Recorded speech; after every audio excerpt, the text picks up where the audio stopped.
సురక్షితమైన సమాచార మార్పిడి, నమ్మకమైన డిజిటల్ మౌలిక సదుపాయాలు, సైబర్ స్థితిస్థాపకత దేశ భవిష్యత్తుకు అత్యంత కీలకమని ముఖ్యమంత్రి చంద్రబాబు అన్నారు. భారత ప్రభుత్వ టెలికమ్యూనికేషన్స్ విభాగానికి చెందిన అమరావతి క్వాంటమ్ వ్యాలీ భాగస్వామ్యంతో అమరావతిలోని SRM university communications cyber space కోసం దేశంలోనే మొట్టమొదటిదని సీఎం చంద్రబాబు తెలిపారు.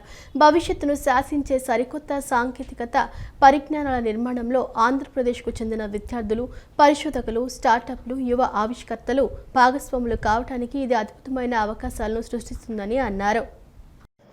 ప్రపంచ టెలికమ్యూనికేషన్ ఇన్ఫర్మేషన్ సొసైటీ దినోత్సవం సందర్భంగా ఆంధ్రప్రదేశ్ ముఖ్యమంత్రి నారా చంద్రబాబు నాయుడు కీలక ప్రకటన చేశారు. సురక్షిత కమ్యూనికేషన్లు, విశ్వసనీయ డిజిటల్ మౌలిక సదుపాయాలు, సైబర్ భద్రత భవిష్యత్తు ప్రపంచానికి అత్యంత అవసరమని పేర్కొన్నారు. అమరావతిని క్వాంటమ్ టెక్నాలజీ హబ్గా తీర్చిదిద్దే దిశగా మరో భారీ అడుగు పడిందని వ్యాఖ్యానించారు. ఈ మేరకు సోషల్ మీడియా మాధ్యమం ఎక్స్ వేదికగా సీఎం పోస్టు పెట్టారు.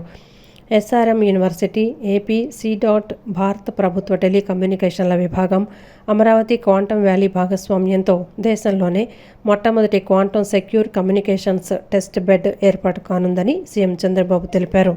ఈ ప్రాజెక్టు ద్వారా కమ్యూనికేషన్స్, సైబర్ స్పేస్ భద్రతా రంగాల్లో అత్యాధునిక పరిశోధనలు చేపట్టనున్నారని అన్నారు. ఏప్రిల్ 14వ తేదీన ప్రారంభించిన క్వాంటమ్ కంప్యూటింగ్ రిఫరెన్స్ ఫెసిలిటీల తర్వాత ఇది మరో కీలక మైలురాయని అభిప్రాయం వ్యక్తం చేశారు. ఈ టెస్ట్ బెడ్ ద్వారా quantum communication hardware, photonic, optical systems, encryption టెక్నాలజీలు, సురక్షిత నెట్వర్క్ మౌలిక సదుపాయాలు, నెక్స్ట్ జనరేషన్ సైబర్ డిఫెన్స్ సొల్యూషన్స్పై పరిశోధనలు, పరీక్షలు నిర్వహించనున్నారని వెల్లడించారు. ఇక ఈ కార్యక్రమం మేక్ ఇన్ ఇండియా లక్ష్యాలకు అనుగుణంగా స్వదేశీ సాంకేతికతల అభివృద్ధికి ఊతమివ్వనుందని సీఎం వెల్లడించారు. ఆధునిక టెక్నాలజీలు, డీప్ టెక్ ఇన్నోవేషన్, అధునాతన తయారీ రంగాల్లో అమరావతిని ప్రపంచ స్థాయి కేంద్రంగా నిలబెట్టడమే ప్రధాన లక్ష్యంగా తమ ప్రభుత్వం ముందుకు సాగుతోందని వివరించారు. ప్రత్యేకంగా ఆంధ్రప్రదేశ్కు చెందిన విద్యార్థులు, పరిశోధకులు, స్టార్టప్లు, యువ ఆవిష్కర్తలకు ఈ ప్రాజెక్టు ద్వారా కొత్త అవకాశాలు లభించనున్నాయని తెలిపారు. భవిష్యత్తు ప్రపంచాన్ని ప్రభావితం చేసే క్వాంటమ్ టెక్నాలజీ, సైబర్ భద్రతా రంగాల్లో రాష్ట్ర యువతకు ప్రత్యక్ష భాగస్వామ్యం కల్పించే వేదికగా ఇది నిలవనుందని చెప్పుకొచ్చారు. ఈ సందర్భంగా ప్రాజెక్టుకు సహకరిస్తున్న అన్ని సంస్థలు, శాస్త్రవేత్తలు, పరిశోధకులు, అధ్యాపకులు, విద్యార్థులు, ఆవిష్కర్తలకు అభినందనలు తెలిపారు. అమరావతి క్వాంటమ్ వ్యాలీ ప్రాజెక్టు దేశంలోనే కాకుండా అంతర్జాతీయ స్థాయిలో కూడా గుర్తింపు పొందే అవకాశం ఉందని సీఎం చంద్రబాబు పేర్కొన్నారు. క్వాంటమ్ టెక్నాలజీకి అమరావతి కేంద్రమని ఆంధ్రప్రదేశ్ ఐటీ విద్యా శాఖల మంత్రి నారా లోకేష్ అన్నారు. యువ భారతీయులు అమరావతిలో క్వాంటమ్ టెక్నాలజీ నిర్మాణంలో భాగస్వామ్యం అవుతామని అంటున్నారని పేర్కొన్నారు. గుంటూరుకు చెందిన రిక్షా డ్రైవర్ కుమార్తె పల్లవి కాయల క్వాంటమ్ రంగంలో ప్రతిభ కనబరుస్తోందని తెలిపారు. 10th 600కి 600 మార్కులు సాధించిన పల్లవి ఇప్పుడు IIIT శిక్షణ పొందిన ఇంజనీర్ అని చెప్పుకొచ్చారు. ఈ మేరకు సామాజిక మాధ్యమం ఎక్స్ వేదికగా లోకేష్ పోస్ట్ పెట్టారు. ముంబై నుంచి అమరావతికి వచ్చిన గోపాల్ జోషి క్వాంటమ్ ఆపరేషన్స్లో సేవలు అందిస్తున్నారని తెలిపారు. యువ భారతీయులు అమరావతిలో క్వాంటమ్ టెక్నాలజీ నిర్మాణంలో భాగస్వామ్యం అవుతామని అంటున్నారని మంత్రి నారా లోకేష్ అన్నారు. గుంటూరుకు చెందిన రిక్షా డ్రైవర్ కుమార్తె పల్లవి కాయల క్వాంటమ్ రంగంలో ప్రతిభ కనపరుస్తోందని తెలిపారు. 10th 600కు 600 మార్కులు సాధించిన పల్లవి ఇప్పుడు IIITలో శిక్షణ పొందిన ఇంజనీర్ అని చెప్పుకొచ్చారు. ఈ మేరకు సామాజిక మాధ్యమం ఎక్స్ వేదికగా లోకేష్ పోస్టు పెట్టారు. ముంబై నుంచి అమరావతికి వచ్చిన గోపాల్ జోషి క్వాంటమ్ ఆపరేషన్స్లో సేవలు అందిస్తున్నారని తెలిపారు. ప్రముఖ భారతీయ విద్యా సంస్థల్లో పరిశోధనలు చేసిన నాగలక్ష్మయ్య అధునాతన RF సిస్టమ్స్ అభివృద్ధి చేస్తున్నారని మంత్రి లోకేష్ వివరించారు. నగరం పూర్తి కాకముందే అమరావతికి శాస్త్రవేత్తలు, పరిశోధకులు ఆకర్షితులు అవుతున్నారని వెల్లడించారు. అమరావతిపై యువతలో పెరుగుతున్న నమ్మకం, ఆశయాలకు ఇది నిదర్శనమని ఉద్ఘాటించారు. భారత్లో ఎదుగుతున్న డీప్ టెక్ హబ్గా అమరావతిని ఎకనామిక్ టైమ్స్ గుర్తించిందని తెలిపారు. విద్యార్థులు, శాస్త్రవేత్తలు, స్టార్టప్లకు అమరావతి కొత్త అవకాశాల వేదికని వెల్లడించారు. భారత భవిష్యత్తు టెక్నాలజీల రూపకల్పనలో ఏపీ యువత కీలక పాత్ర పోషించనుందని మంత్రి నారా లోకేష్ పేర్కొన్నారు. ప్రధానమంత్రి నరేంద్ర మోదీ ఆదేశాలతో ఇంధన వనరులు ఆదా చేసుకునే నేపథ్యంలో భాగంగా నెల్లూరులో జరగాల్సిన మహానాడు కార్యక్రమాన్ని రద్దు చేశామని తెలుగుదేశం ఆంధ్రప్రదేశ్ అధ్యక్షుడు పల్లా శ్రీనివాసరావు తెలిపారు. ఇంధన వనరులు ఆదా చేసుకోవడం కోసం ప్రతి నియోజకవర్గంలో హైబ్రిడ్ మోడల్ మహానాడు నిర్వహిస్తామని వివరించారు. 1848 భారీ స్క్రీన్లు ఏర్పాటు చేసి టీడీపీ కార్యకర్తలు, అభిమానులు, ప్రజలు వీక్షించే విధంగా ఏర్పాట్లు చేస్తున్నామని తెలిపారు. విశాఖపట్నంలో తెలుగుదేశం ఆంధ్రప్రదేశ్ అధ్యక్షుడు పల్లా శ్రీనివాసరావు విలేకరుల సమావేశం నిర్వహించారు. సమావేశంలో ప్రధాని మోదీ ఆలోచనతో సీఎం చంద్రబాబు ఏకీభవిస్తూ మహానాడును రద్దు చేశారని వెల్లడించారు. కోవిడ్ లాంటి సమయంలో వర్చువల్ మహానాడును ఏర్పాటు చేశామని ప్రస్తావించారు. ఇప్పుడు మహానాడు కార్యక్రమానికి 5 నుంచి 10 కోట్ల ఖర్చుతో కూడుకున్న విషయమని, అలాగే దాదాపుగా 10,000 వాహనాలు మహానాడుకు చేరుకుంటాయని చెప్పుకొచ్చారు. ఇంధన వనరులు ఆదా చేసుకోవడం కోసం ప్రతి నియోజకవర్గంలో హైబ్రిడ్ మోడల్ మహానాడు నిర్వహిస్తామని వివరించారు. 1848 భారీ స్క్రీన్లు ఏర్పాటు చేసి టీడీపీ కార్యకర్తలు, అభిమానులు, ప్రజలు వీక్షించే విధంగా ఏర్పాట్లు చేస్తున్నామని తెలిపారు. తెలుగుదేశం పార్టీ జాతీయ కార్యాలయం ప్రాంగణంలో పార్టీకి చెందిన 68 మంది సీనియర్ నేతలతో కూడిన బృందం మహానాడు సందర్భంగా దిశానిర్దేశం చేస్తారని పల్లా శ్రీనివాసరావు పేర్కొన్నారు.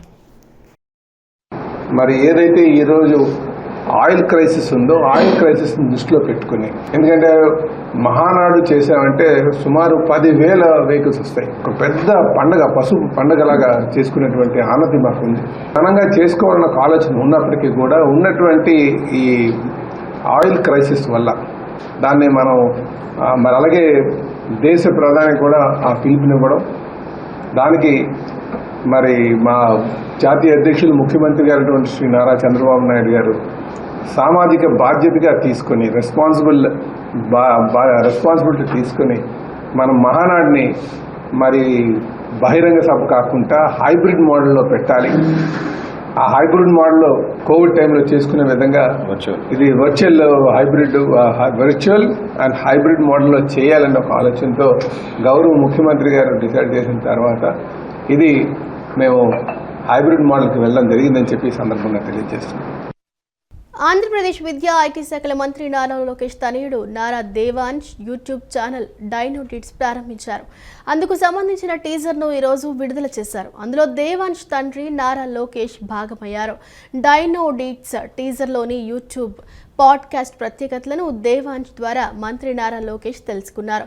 దేవాంశ్ సృష్టించిన ప్రాచీన ప్రపంచంలోకి నేను ఒక ప్రేక్షకుడిలా ప్రవేశించినందుకు ఆసక్తిగా ఎదురుచూస్తున్నానంటూ మంత్రి లోకేష్ ఉద్విగ్నంగా తన భావాలను సోషల్ మీడియా ద్వారా పంచుకున్నారు.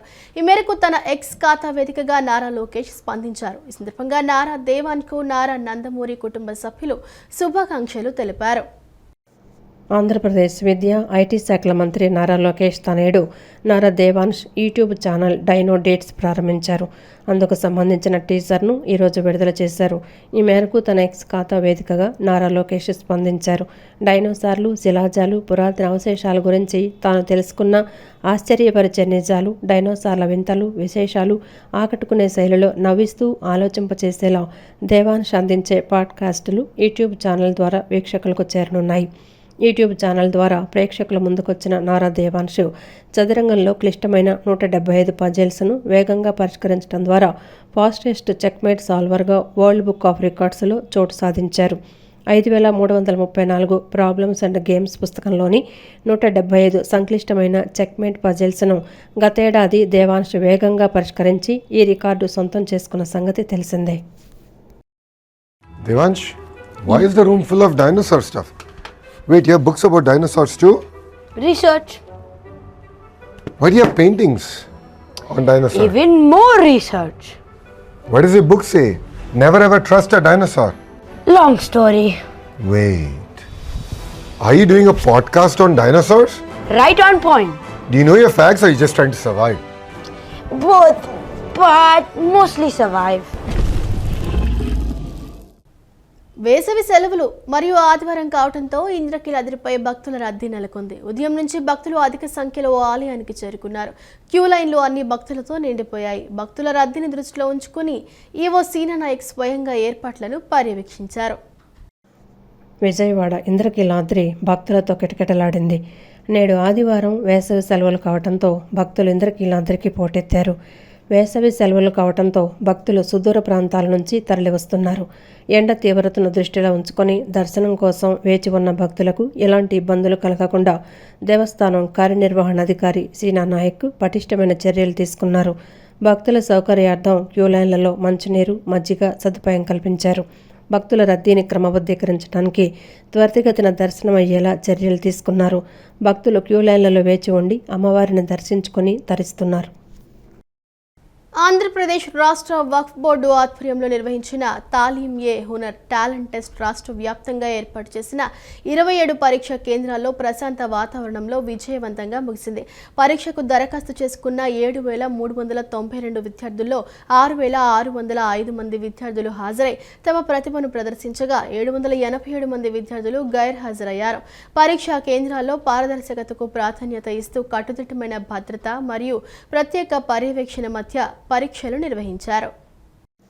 ఆంధ్రప్రదేశ్ రాష్ట్ర వక్ఫ్ బోర్డు ఆధ్వర్యంలో నిర్వహించిన తాలీం-ఏ హునర్ టాలెంట్ టెస్టు రాష్ట్ర వ్యాప్తంగా ఏర్పాటు చేసిన 27 పరీక్షా కేంద్రాల్లో నిర్వహించారు. పరీక్షకు దరఖాస్తు చేసుకున్న 7,392 విద్యార్థుల్లో 6,605 మంది విద్యార్థులు హాజరై తమ ప్రతిభను ప్రదర్శించగా 787 మంది విద్యార్థులు గైర్హాజరయ్యారు. పరీక్షా కేంద్రాల్లో పారదర్శకతకు ప్రాధాన్యత ఇస్తూ కట్టుదిట్టమైన భద్రత మరియు ప్రత్యేక పర్యవేక్షణ మధ్య పరీక్షలు నిర్వహించారు. ఈ టాలెంట్ టెస్టు నిర్వహణ కోసం రాష్ట్రంలోని అన్ని జిల్లాల కలెక్టర్లు సమన్వయంతో పనిచేశారు. జిల్లా మైనార్టీ వెల్ఫేర్ అధికారుల పర్యవేక్షణలో మైనార్టీ ఫైనాన్స్ కార్పొరేషన్ ఈడీల ఆధ్వర్యంలో పరీక్షలు సజావుగా జరిగాయి. ప్రతి పరీక్షా కేంద్రంలో పోలీసు బందోబస్తు ఏర్పాటు చేశారు. విద్యార్థుల ఆరోగ్య భద్రత దృష్ట్యా ఫస్ట్ ఎయిడ్ సేవల కోసం ఏఎన్ఎం నర్సులను ప్రత్యేకంగా నియమించారు. విద్యార్థులకు ఎలాంటి ఇబ్బందులు కలగకుండా ప్రత్యేక చర్యలు చేపట్టారు. కార్యక్రమం విజయవంతం కావడానికి సహకరించిన జిల్లా కలెక్టర్లు, ఎస్పీలు, జిల్లా యంత్రాంగం, అధికారులు, ఉపాధ్యాయులు మరియు తల్లిదండ్రులకు ఏపీ వక్ఫ్ బోర్డు చైర్మన్ అబ్దుల్ అజీజ్ ప్రత్యేక కృతజ్ఞతలు తెలిపారు. పేద మరియు ప్రతిభావంతులైన విద్యార్థులు కూడా దేశస్థాయి పోటీ పరీక్షల్లో రాణించే స్థాయికి చేరుకోవాలన్నది తమ లక్ష్యమని అబ్దుల్ అజీజ్ తెలిపారు. ముస్లిం విద్యార్థుల భవిష్యత్తు మార్పుకు తాలీం-ఏ హునర్ కార్యక్రమం ఒక మైలురాయిగా నిలుస్తుందని ఆయన అభిప్రాయపడ్డారు. కేంద్రంలో బీసీ మంత్రిత్వ శాఖను ఏర్పాటు చేయాలని, దేశవ్యాప్తంగా సమగ్ర కులగణన చేపట్టాలని బీసీ సంక్షేమ సంఘం రాష్ట్ర అధ్యక్షుడు కేసన శంకర్రావు డిమాండ్ చేశారు. అగ్రవర్ణాలలోని పేదలకు 10% రిజర్వేషన్లు కల్పించినప్పుడు 50%కి పైగా ఉన్న బీసీ వర్గాలకు కేవలం 25% రిజర్వేషన్లు కల్పించడం ఎంతవరకు సమంజసమని ప్రశ్నించారు. బీసీల ఓట్లతోనే రాజ్యాలు ఏలుతున్న రాజకీయ పార్టీలు ఈ విషయంపై ఆలోచించాలని కోరారు. భారత రాజ్యాంగ నిర్మాత డాక్టర్ బిఆర్ అంబేద్కర్ కల్పించిన హక్కులను ఎందుకు అమలు చేయడం లేదని ఆయన నిలదీశారు. విజయవాడ బెంచ్ సర్కిల్ సమీపంలోని లారీ ఓనర్స్ అసోసియేషన్ హాలులో బీసీ సంక్షేమ సంఘం ఆధ్వర్యంలో బీసీ మేధోమథన సదస్సు జరిగింది. సదస్సులో 13 జిల్లాలకు చెందిన బీసీ మేధావులు, ప్రతినిధులు పెద్ద ఎత్తున పాల్గొని బీసీ డిక్లరేషన్పై విస్తృతంగా చర్చించారు.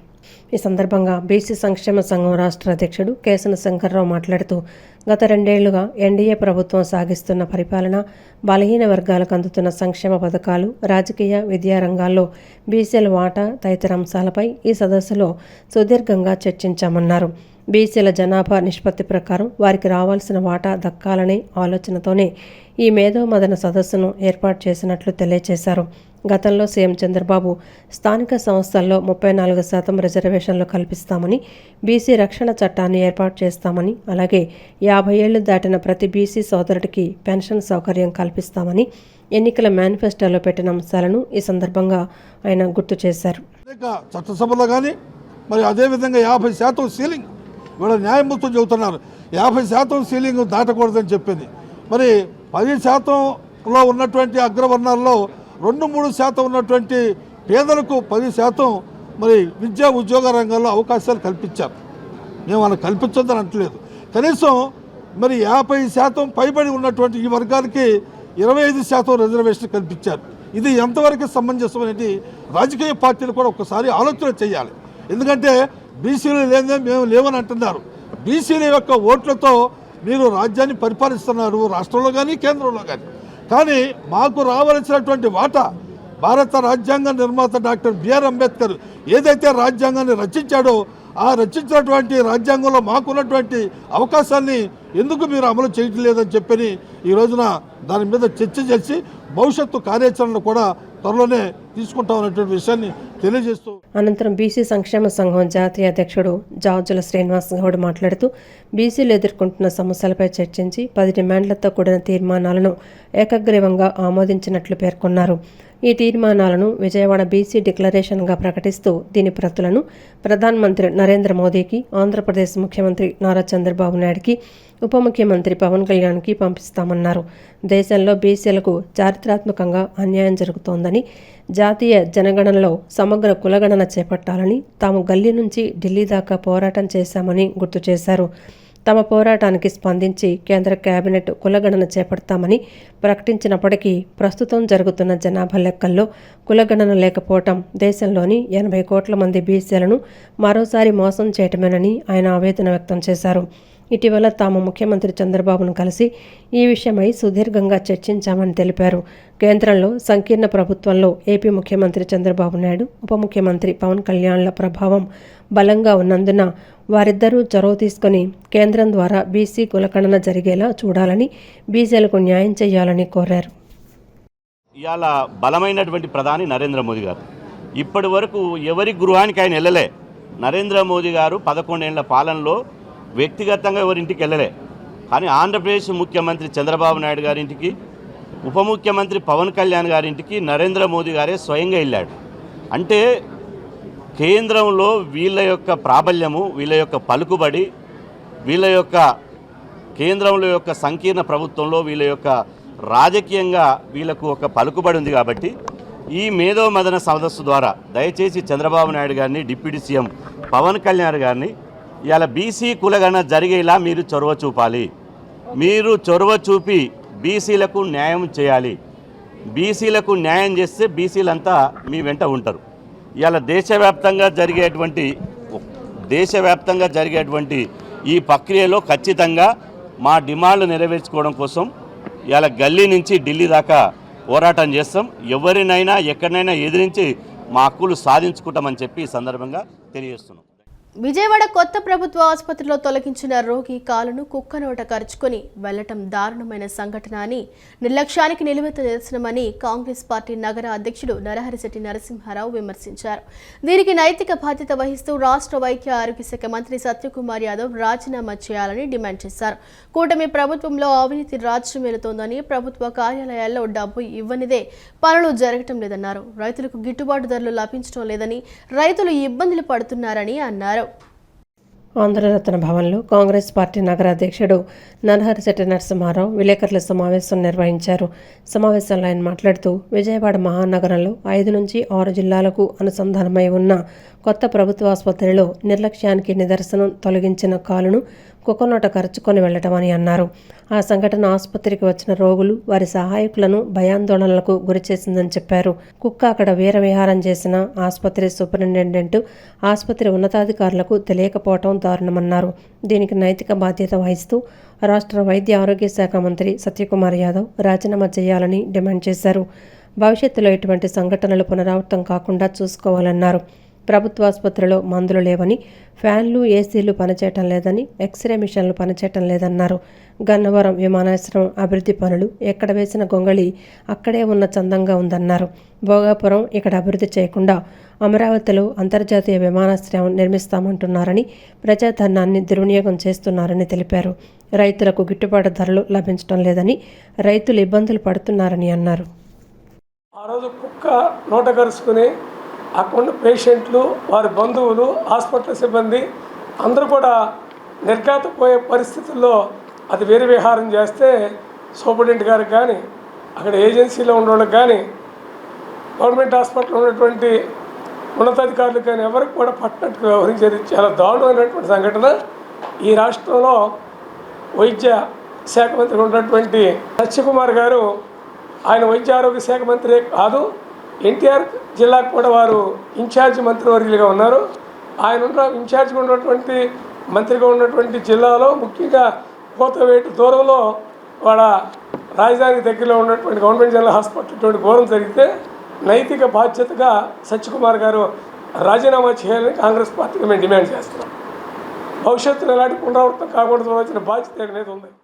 దేశంలో మోడీ ప్రభుత్వం ప్రజలను పీకుతునే కార్యక్రమాలు నిరంతరం చేస్తోందని, అన్ని రకాల ధరలు విపరీతంగా పెంచేస్తోందని సిపిఎం పశ్చిమ నగర కార్యదర్శి బోయి సత్యబాబు విమర్శించారు. వన్ టౌన్లో ఆటో వర్కర్స్ యూనియన్ ఆధ్వర్యంలో నిర్వహించిన మజ్జిగ పంపిణీ కార్యక్రమంలో ఆయన పాల్గొన్నారు. ప్రజలకు మజ్జిగ పంపిణీ చేశారు. ఈ సందర్భంగా ఆయన మాట్లాడుతూ సామాన్యుడికి కనీసం ఎటువంటి సహాయం కేంద్రం చేయటం లేదన్నారు. ఆటో కార్మికులు ప్రజలకు ఉచితంగా మజ్జిగ పంపిణీ చేస్తున్నారని, ప్రజాసేవ దేశసేవ అంటే ఇదా అన్నారు. ఇటువంటి దేశభక్తిని కేంద్రంలోని మోడీ, రాష్ట్రంలోని కూటమి ప్రభుత్వం చూసి బుద్ధి తెచ్చుకోవాలని అన్నారు. కాన్వాయ్ తగ్గించుకున్నాం, సైకిల్ తొక్కాము అని ఫోటోలకు ఫోజులు ఇవ్వటం సరికాదన్నారు. బంగారం సంవత్సరం పాటు కొనొద్దు, అలాగే నూనెలు తగ్గించుకోండి, అలాగే వెహికల్ తగ్గించుకోండి, ఇవన్నీ శుద్ధులు చెప్తున్నారు. ఈ శుద్ధులు చెప్పేటప్పుడు మోడీ గారు మేము ఒకటే ప్రశ్నిస్తున్నాం, దేశ సంపద అంతా మీరు అంబానీ ఆదానికి దారదత్తం చేసి భారతీయులందరినీ బలిపశువులు చేసి మీరు శుద్ధులు చెప్తారా? ముందు మీరు చేయాల్సిన పని దేశాన్ని దోచుకుంటున్నటువంటి విధానాలను ఆపండి, దేశ ప్రజల ఆస్తులను అమ్మకాలు ఆపండి, రైతుల మీద పెంచిన యూరియా ధరలను దించండి, సామాన్య ప్రజల మీద పెంచిన గ్యాసు, పెట్రోలు, డీజిల్ ధరలు దించండి. అప్పుడు చెప్పండి మీ శుద్ధులు. మేము దోచుకుంటాం, మీరు పొదుపు చేయండి అంటున్నారు. ఎలా పొదుపు చేస్తారు? ఇంకా ఉన్నది తినడానికి తిండే కరువు అయిన పరిస్థితుల్లో ఈ పొదుపు శుద్ధులు అనేది దెయ్యాలు వేదాలు ఒలించినట్టు ఉంది తప్ప మరొకటి కాదు. తక్షణం మీ మోసాలని, మీ మాయ మాటల్ని కట్టబెట్టి భారతీయ ప్రజల్ని ఆదుకోవాలని ఈ సందర్భంగా సిపిఎంగా మేము డిమాండ్ చేస్తూ అమెరికా సామ్రాజ్యవాదం యొక్క లొంగుబాటుని ఆపాలి. వారసత్వ సంపదను సంరక్షిస్తూ సంస్కృతిని సజీవంగా నిలిపే జ్ఞాన నిలయాలే మ్యూజియంలో గత వైభవాన్ని నేటి తరానికి, నేటి సంస్కృతిని రేపటి తరానికి అనుసంధానించే వారధులు. నాటి వైభవాన్ని, జీవన శైలిని, నాగరికతను తెలియజేసే జ్ఞాన భాండాగారం విజయవాడ నగరంలో ఉన్న బాపు మ్యూజియం. ఈ మ్యూజియంకు ఎంతో చారిత్రక నేపథ్యం ఉంది. 18వ శతాబ్దంలో ఏర్పాటైన ఈ మ్యూజియం స్వాతంత్రోద్యమంలో కీలక ఘట్టాలకు వేదికైంది. ఇంతటి విశిష్టత కలిగిన మ్యూజియం చారిత్రక వారసత్వ ప్రతీకలను భావి తరాలకు అందించాల్సిన అవసరం ఉంది. అంతర్జాతీయ మ్యూజియం డేను పురస్కరించుకుని చారిత్రక బాపు మ్యూజియంపై సిటీ కేబుల్ ప్రత్యేక కథనం. నవ్య రాజధాని అమరావతికి గేట్వే అయిన విజయవాడ నగరంలో ఎంతో చారిత్రక నేపథ్యం ఉన్న మ్యూజియం బాపు మ్యూజియం. ఈ మ్యూజియం విజయవాడ మహాత్మా గాంధీ రోడ్డులో ఉన్న ఒక పురావస్తు మ్యూజియం. 1887లో క్వీన్ విక్టోరియా స్వర్ణోత్సవాల సందర్భంగా ఈ మ్యూజియంను నిర్మించారు. విక్టోరియా జూబ్లీ మ్యూజియంగా కృష్ణా జిల్లా కలెక్టర్ రాబర్ట్ సెవెల్ 1887 జూన్ 27న దీనికి శంకుస్థాపన చేశారు. ఈ భవన నిర్మాణం ఇండో యూరోపియన్ వాస్తు శైలిలో ఉంది మరియు ఇది 100 సంవత్సరాల కంటే పురాతనమైనది. భారతీయ మరియు యూరోపియన్ చిత్రాలు, ఆయుధాలు, చరిత్ర పూర్వ పనిముట్లు మరియు ఆభరణాలు మొదలైనవి ఉన్నాయి. బిద్రీ పాత్రలు, కంచు, సెలాడాన్ మరియు పింగాణితో చేసిన వస్తువులను కూడా మ్యూజియంలో భద్రపరిచారు. చరిత్ర మరియు సమాజాన్ని అర్థం చేసుకోవడానికి ఉపయోగపడే కళాఖండాల యొక్క విభిన్నమైన సేకరణ ఈ మ్యూజియంలో ఉంది. ఇందులో బౌద్ధ, హిందూ అవశేషాలకు చెందిన శిల్పాలు, చిత్రాలు మరియు కళాఖండాల పెద్ద సేకరణ ఉంది. వాటిలో కొన్ని 2వ మరియు 3వ శతాబ్దాల నాటివి. ఈ వారసత్వ భవనంలో ఉన్న సేకరణలతో పాటు శాతవాహన యుగం నుండి విజయనగర అనంతర యుగం వరకు ఉన్న శిల్పాల యొక్క బహిరంగ ప్రదర్శన కూడా ఉంది. ఈ రాతి శిల్పాలు బౌద్ధ మరియు హిందూ పురాణాల్లోని దృశ్యాలను కూడా వర్ణిస్తాయి. 1921లో అఖిల భారత కాంగ్రెస్ కమిటీలో పింగళ వెంకయ్య మహాత్మా గాంధీకి త్రివర్ణ పతాకాన్ని బహూకరించింది కూడా ఇక్కడే. ఈ భవనానికి వలసవాదం మరియు మారుతున్న యాజమాన్యాలతో కూడిన చరిత్ర ఉంది. ఒకానొక సమయంలో ఇది నూజివేడు జమీందారుల నియంత్రణలో ఉండేది. అయితే 1962లో దీనిని ఆంధ్రప్రదేశ్ ప్రభుత్వ పురావస్తు మరియు సంగ్రహాలయాల శాఖ స్వాధీనం చేసుకుంది. ఒక పురావస్తు మ్యూజియంగా స్థాపించబడిన దీనికి తెలుగు సినిమా మరియు బాలీవుడ్లో తన కృషికి ప్రసిద్ధి చెందిన చిత్ర దర్శకుడు, కార్టూనిస్టు, చిత్రకారుడు మరియు రచయిత అయిన సత్యరాజు లక్ష్మీనారాయణ జ్ఞాపకార్థం 2015లో బాపు మ్యూజియంగా పేరు మార్చారు. చారిత్రక పురాతన భవనం పక్కనే ఆధునిక భవనాన్ని నిర్మించారు. ఈ భవనంలో మ్యూజియాన్ని ఏర్పాటు చేశారు. రాజుల్లో ఉపయోగించిన చారిత్రక గ్యాలరీలు, రాతిపై చెక్కిన రాతలు, నాణేలు, కత్తులు, కవచాలు, డాలులు, ఆయుధాలు, ఆభరణాలు మొదలైనవి ఉన్నాయి. అల్లూరుకు చెందిన తెల్ల సున్నపు రాయితో చేసిన నిలువెత్తు బుద్ధుని విగ్రహం, మహిషాసురుడు అనే మహిష రాక్షసుడిని సంహరిస్తున్న శివుడు మరియు దుర్గాదేవి విగ్రహం ఈ మ్యూజియంలో చూడవచ్చు. మే 18 సందర్భంగా ఈ కార్యక్రమంలో భాగంగా గౌరవ కలెక్టర్ గారి ఆదేశాల మేరకు ఇక్కడ ఇంటర్నేషనల్ మ్యూజియం డే అనేది చాలా గ్రాండ్గా ప్రారంభిస్తుంది పురావస్తు శాఖ తరపున. దానిలో భాగంగా ఇక్కడ ఏదైతే బాపు మ్యూజియం ఉందో ఈ బాపు మ్యూజియంలో ఇక్కడ విక్టోరియా జూబ్లీ మ్యూజియం అనేది చాలా పురాతనమైంది. ఎందుకనంటే 1887లో రాబర్ట్ సీవెల్ గారు ఇక్కడ మొట్టమొదట దీనికి పునాది రాయడం, తర్వాత కాలంలో రాష్ట్ర పురావస్తు శాఖ 1962లో ఈ విక్టోరియా జూబ్లీ మ్యూజియాన్ని ఒక ప్రొటెక్టెడ్ మాన్యుమెంట్గా కూడా డిక్లేర్ చేయడం, తర్వాత కాలంలో అక్కడే ఈ మ్యూజియం మొట్టమొదట ఉండేది. తర్వాత కాలంలో మినిస్ట్రీ ఆఫ్ కల్చర్ నుంచి ఈ ఫండ్స్ అవి గ్రాంట్ చేసిన తర్వాత ఇక్కడ ఒక ఇంటర్నేషనల్ స్టాండర్డ్స్లో మ్యూజియంని ఏర్పాటు చేసి సుమారు క్రీస్తు పూర్వం 1,00,000 సంవత్సరాల నుంచి 20వ శతాబ్దం కాలంకు సంబంధించిన ఎన్నో పురాతన కళాఖండాలను ఇక్కడ ప్రదర్శించడం జరిగింది. దానిలో భాగంగా ప్రాచీన మానవులు నాటి ప్రాచీన మానవులు ఉపయోగించే రాతి పనిముట్ల నుంచి ఆనాటి మెగాలిథిక్ బరియర్లో వాళ్ళు ఏంటంటే తవ్వకాల్లో దొరికిన శవపేటికలు, తర్వాత బౌద్ధ మతానికి జైన మతానికి సంబంధించిన కొన్ని పురాతన విగ్రహాలను కూడా ఇక్కడ పొందుపరచడం జరిగింది. తర్వాత ఈ మ్యూజియంలో హిందూ స్కల్ప్చర్స్ గ్యాలరీ అనేది కూడా ఏర్పాటు చేయడం, ఆ హిందూ స్కల్ప్చర్స్ గ్యాలరీలో వివిధ రకాల దేవతామూర్తులను పొందుపరచడం. ప్రధానంగా ఇక్కడ ఏంటంటే ఈ మ్యూజియంలో టెక్నాలజీని ఉపయోగించి ఆధునిక సాంకేతిక పద్ధతుల ద్వారా డిజిటల్ వాళ్ళు, తర్వాత ఏఆర్లో ఆగ్మెంట్ రియాలిటీ షోల్ని ఇట్లన్నింటినీ కూడా ఇక్కడ పొందుపరచడం జరిగింది. అయితే ఇక ఈ పై పోర్షన్లో చూసుకుంటే ప్రాచీన కాలంలో ఆనాటి జీవన విధానాన్ని తెలిపే కాయిన్స్ అంటే 6th సెంచరీ బీసీ నుంచి 19-20 శతాబ్దం సంబంధించిన వరకు వివిధ కాలాలకి రాజులకు సంబంధించిన వివిధ రకాల కాయిన్లు కూడా ఒక క్రానలాజికల్ ఆర్డర్గా కూడా పొందుపరచడం. అలాగే ఆర్మ్స్ అండ్ వెపన్స్ గ్యాలరీ అనేసి ఆనాటి అంటే ఈ మొఘల్ పీరియడ్ తర్వాత ఏది మన ఆసఫ్ జాహీ పీరియడ్లో అప్పట్లో ఉపయోగించే పనిముట్లని కూడా ఇక్కడ పొందుపరచడం. అలాగే బిద్రీ వేర్ అని, సెల్డన్ వేర్ అని, మచిలీపట్నానికి సంబంధించిన కలంకారీని ఆనాటి ఉపయోగించే కలంకార వీటిని కూడా ఇక్కడ పొందుపరచడం జరిగింది.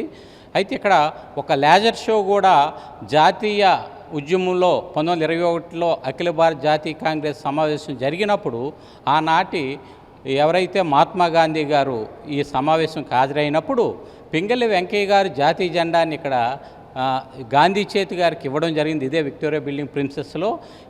ఇది కూడా ఈ ప్రిన్సెస్లో మనం ఉండడం ఒక గర్వంగా కూడా భావించాలి.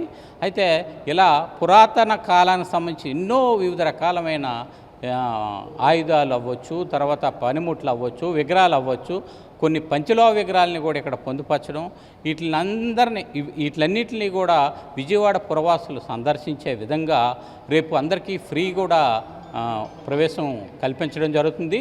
ఈ అవకాశాన్ని ఈ విజయవాడ పుర ప్రజలందరూ కూడా వినియోగించుకోవాలని ప్రధానంగా విద్యార్థులు వీటిపై, ఎందుకంటే వాళ్ళు టెక్స్ట్ బుక్లో చదువుతారు, దానికి సంబంధించిన ప్రతి ఏదైతే టెక్స్ట్ బుక్లో వాళ్ళ కంటెంట్ ఉంటుందో ఆ కంటెంట్ అంతా ఇక్కడ వచ్చి చూసుకుంటే మొత్తం ఒక మహాగన్లాగా, అంటే ఇప్పుడు ఒక మహాసముద్రంలో అంటే మనం తెలుసుకోలేము దాని లోతు ఇవే. అలాగా వాళ్ళకు సంబంధించిన ఏదైతే ప్రాచీన కాలం నుంచి వాళ్ళకి టెక్స్ట్ బుక్లో ఉన్న సమాచారం ఉండదు అంతా కూడా ఇక్కడ డైరెక్ట్ చూసే విధంగా ప్రత్యక్ష అనుభవం కలుగుతుంది. కాబట్టి ప్రతి ఒక్క విద్యార్థులు తప్పకుండా ఈ సందర్శిస్తారని కూడా కోరుకుంటున్నాం. విశిష్టత కలిగిన మ్యూజియం చారిత్రక వారసత్వ ప్రతీకలను భావితరాలకు అందించాలనే ఉద్దేశంతో మే 18వ తేదీ సోమవారం అంతర్జాతీయ మ్యూజియం దినోత్సవాన్ని పురస్కరించుకొని ఎన్టీఆర్ జిల్లా కలెక్టర్ లక్ష్మీశ, జిల్లా యంత్రాంగం, పురావస్తు శాఖ ద్వారా ప్రత్యేక కార్యక్రమాలు నిర్వహిస్తున్నారు. రేపు మ్యూజియంను ఉచితంగా సందర్శించేందుకు అవకాశం కల్పించారు. మ్యూజియంస్ యునైటింగ్ ఏ డివైడెడ్ వరల్డ్ థీమ్తో ఈ ఏడాది అంతర్జాతీయ మ్యూజియం దినోత్సవం జరుపుకుంటున్నట్లు పురావస్తు శాఖ అసిస్టెంట్ డైరెక్టర్ ఎస్ వెంకట్రావు తెలిపారు. ఉదయం 6:30 గంటలకు బాపు మ్యూజియం నుంచి మొగల్రాజ్పురం గుహల వరకు హెరిటేజ్ వాక్, 10 గంటలకు ప్రారంభోత్సవ కార్యక్రమం, 10:30 గంటల నుంచి ప్రపంచవ్యాప్తంగా విజయవాడ వారసత్వ ప్రాధాన్యం, మ్యూజియంలను మరింత ఆకర్షణీయంగా అనుభూతి పరిచేలా తీర్చిదిద్దడంపై మేధోమథన చర్చలుంటాయి. మధ్యాహ్నం 12:30 గంటలకు మా ఇంటి అమూల్య సంపద ప్రత్యేక పోటీ, 11:30 గంటలకు చిత్రలేఖన పోటీ, మధ్యాహ్నం 2 గంటలకు విజయవాడ హెరిటేజ్ క్విజ్, ఆంధ్రప్రదేశ్లోని వారసత్వ కట్టడాలు, మ్యూజియంలు, వారసత్వంపై ఫోటోగ్రఫీ పోటీలు నిర్వహిస్తున్నారు. 2 గంటలకు బాపు మ్యూజియంలోని ఏదైనా ఒక వస్తువును ఆధారంగా తీసుకుని 100 పదాలతో కల్పిత కథ రాసే పోటీని పెట్టారు. రోజంతా బాపు మ్యూజియంలో ప్రత్యేక గైడెడ్ టూర్లు సందర్శకులకు ఉచితంగా అందుబాటులో ఉంటాయి. లేజర్ షో కూడా నిర్వహిస్తున్నారు. సాయంత్రం ఇందిరాగాంధీ మున్సిపల్ మైదానంలో సాంప్రదాయ కళా ప్రదర్శనలు, సాంస్కృతిక కార్యక్రమాలు, ప్రముఖ టాలీవుడ్ గాయకుల సంగీత విభావరి ఏర్పాటు చేశారు. విద్యార్థులకు రేపు క్విజ్ పోటీలు, తర్వాత పెయింటింగ్ పోటీలు ఇవి కూడా పొందుపరచడం, కలెక్టర్ గారు ఏంటంటే వాళ్ళందరికీ కూడా అంటే వివిధ పోటీల్లో గెలుపొందిన వారికి కూడా ప్రైజెస్ ఇవ్వాలనే ఒక ఉద్దేశంతో అంటే మన మున్సిపల్ స్టేడియంలో కూడా కల్చరల్ యాక్టివిటీస్ ముందే 6 గంటలకి ఆ కార్యక్రమం కూడా ప్రారంభమవుతుంది. అయితే ఈ ప్రిన్సెస్లోనే రేపు మార్నింగ్ జ్యోతి ప్రజ్వల్ అంటే హెరిటేజ్ వాక్ అనేది మన మ్యూజియం నుంచి మొగల్రాజపురం వరకు కూడా ఉదయం 6 గంటలకి ఉంటుంది. తర్వాత అక్కడి నుంచి ఇక్కడికి వచ్చిన తర్వాత 10 గంటలకి జ్యోతి ప్రజ్వలన ప్రారంభమయ్యి వివిధ గ్రూపులతో డిస్కషన్స్ కూడా జరుగుతాయి. అంటే ప్యానల్ డిస్కషన్స్, అంటే మ్యూజియంస్ అభివృద్ధి ఎలా ఉంది, తర్వాత టెక్నాలజీని ఉపయోగించి ఏ రకంగా ఇచ్చేయచ్చు అనేది కూడా కొన్ని డిస్కషన్స్ కూడా జరుగుతాయి. కాబట్టి ఈ అవకాశాన్ని అందరూ వినియోగించుకోవాలని కోరుకుంటూ సెలవు తీసుకుంటాం. మన వారసత్వ సంపదను సంరక్షిస్తూ మన సంస్కృతిని సజీవంగా నిలిపే వారధులే ఈ మ్యూజియాలు. గత వైభవాన్ని నేటి తరానికి తెలియజేస్తూ, నేటి సంస్కృతిని భావితరాలకు తెలియజేస్తూ వారధిగా నిలుస్తున్న ఈ మ్యూజియాలు గురించి ప్రతి ఒక్కరూ తెలుసుకోవాల్సిన అవసరం ఉంది. ఈ మ్యూజియం యొక్క చారిత్రక విశేషాలను తెలియజేస్తూ ఈ గొప్పతనాన్ని తెలియజేయాలనే ఉద్దేశంతో అంతర్జాతీయ మ్యూజియం డేను జరుపుకోవడం జరుగుతుంది. ఈ అంతర్జాతీయ మ్యూజియం డేను పురస్కరించుకొని విజయవాడలోని బాపు మ్యూజియంలో రేపు ఉచిత ప్రదర్శనను ఏర్పాటు చేశారు. ఉదయం 6:30 గంటల ఉదయం నుంచి సాయంత్రం వరకు సందర్శకులు ఎవరైనా వచ్చి ఈ మ్యూజియాన్ని సందర్శించవచ్చు. అంతర్జాతీయ మ్యూజియం డేను పురస్కరించుకొని వివిధ రకాల పోటీలను కూడా నిర్వహిస్తున్నారు. ఉదయం హెరిటేజ్ వాక్స్తో ప్రారంభమయ్యే కార్యక్రమాలు సాయంత్రం వరకు కొనసాగుతాయి. సాయంత్రం విజయవాడ నగరంలోని ఇందిరాగాంధీ మున్సిపల్ స్టేడియంలో సినీ సంగీత విభాగాన్ని కూడా ఏర్పాటు చేశారు. ఈ అవకాశాన్ని నగరవాసులు, జిల్లావాసులు అందరూ వినియోగించుకుని మన చారిత్రక గొప్పదనాన్ని తెలుసుకోవాలని చెప్పేసి పురావస్తు శాఖ అధికారులు, ఎన్టీఆర్ జిల్లా యంత్రాంగం కోరుతుంది. కెమెరామ్యాన్ అజయ్తో ముర్తుజా, సిటీ న్యూస్, విజయవాడ. ఈ వార్త ఇంతటితో సమాప్తం. మరో బులెటిన్తో మళ్ళీ కలుద్దాం. అంతవరకు సెలవు. నమస్కారం.